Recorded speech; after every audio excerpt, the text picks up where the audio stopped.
So what I have here is an HP Mini 210 netbook. Perfectly good netbook in really good condition.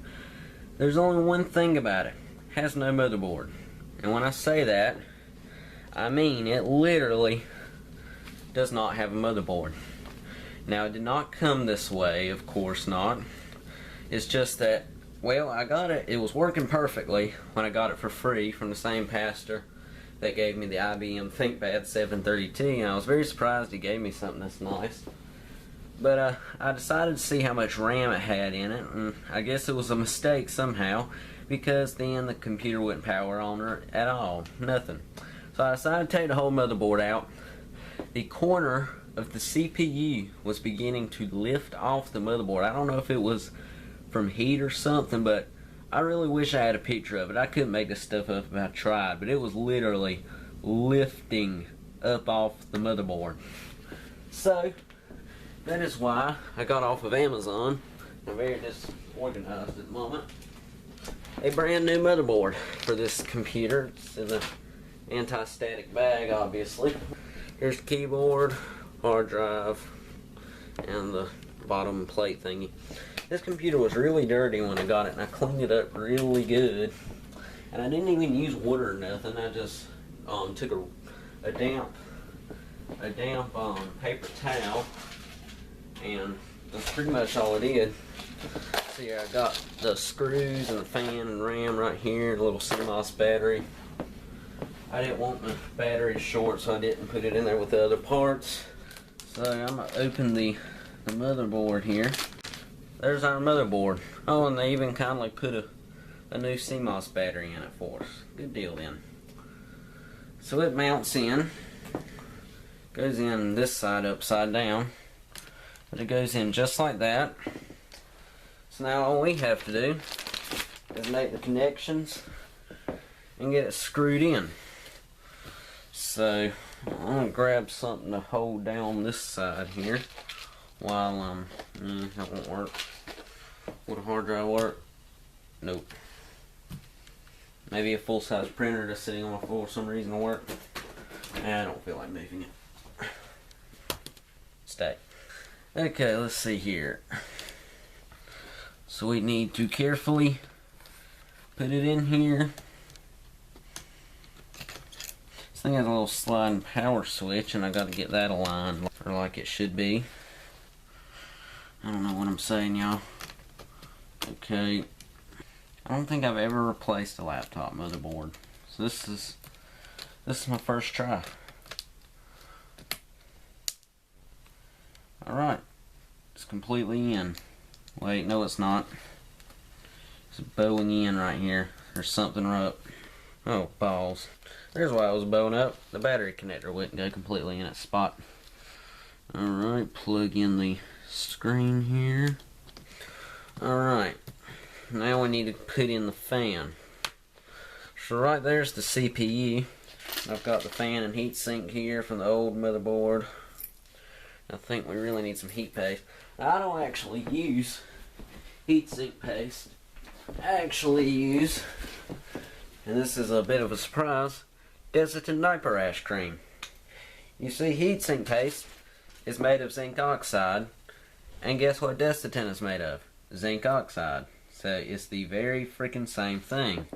Desitin probably has a couple extra itch fighting ingredients since it's for diaper rash, but it's more or less the same thing. So usually I put a dab on there and it works perfect. Now you know I gotta take all this crap out again. You see guys, motherboards have always been the bane of my existence, especially Hewlett-Packard motherboards. Every time I try to do anything with a Hewlett-Packard computer, it just absolutely royally fails on me. So we're gonna have to put the fan in from here so we can actually reach the god-awful fan connector. My God. Okay. I think we're on the right track now. Alright, grab my screwdriver. Alright y'all, it's looking better and better.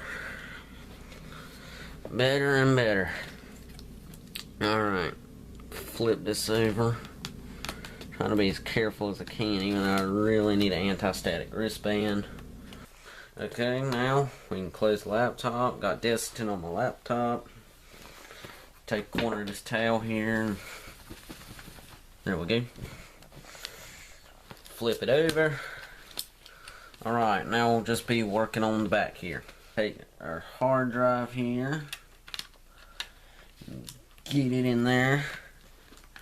Forgot the hard drive goes on the other way. There we go. Good dizzle.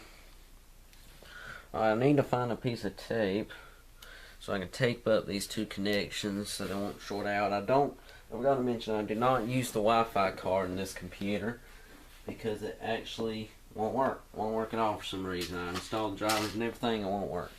So that's why I took it out, and that's really more or less what caused the problem in the first place. I come from a family of 3 girls, my mom and sisters. They use duct tape for every freaking thing possible. And now I've got to cope with the reality that there's no tape in our house. They use it for everything. It's like all the tape disappeared all of a sudden. So you know what? I'm just going to let them sit there. Or put them up in this cellular card slot, because that is literally what it is. And just let them sit. And whatever happens, happens. I don't care about this computer that much anyways. Alright, I'm going to put in the RAM.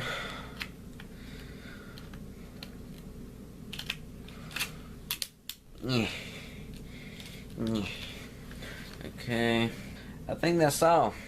All we got left to do is get the screws in, so I'm gonna go ahead and do that. Alright guys, this is it. This is the moment of truth. I'd like to thank my parents for giving me the opportunity to get a job and get this money. I thank Hewlett-Packard company for using the most god-awful quality control in their computer builds, even though I took it apart and it just started not working out of nowhere. Here's the moment of truth. Let's plug in the charger. Alright, here we go.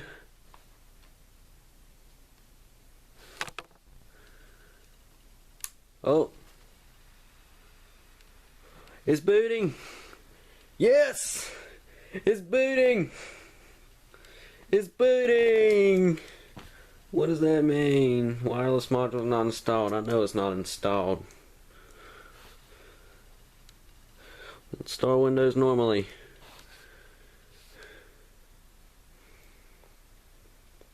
It's booting! Oh, this is Windows 7, by the way. It does that boot screen for some reason. I don't know why. It's only on this computer. I think it's because the boot screen's not supported on a 1024 by 600 screen. But it's booted! Yes! Yes! Yeah, yeah, yeah, yeah, yeah! Yeah! Look at that, guys. Oh my god, I'm so relieved. I mean, I wouldn't really have cared if this computer stopped working anyways. But I'm so happy it's working, because now I've got a spare netbook and I've even got Minecraft installed on. But that makes me so happy. But anyways, thank you for watching. I'll see you guys later. In a couple days, I'll have an unboxing and an installation of an EVGA GT610. I know it's not the highest end, it's a couple years old, but it's the best I could afford, and I think it'll work pretty good for my gaming needs. But anyways, thank you, subscribe, and I'll see you guys later.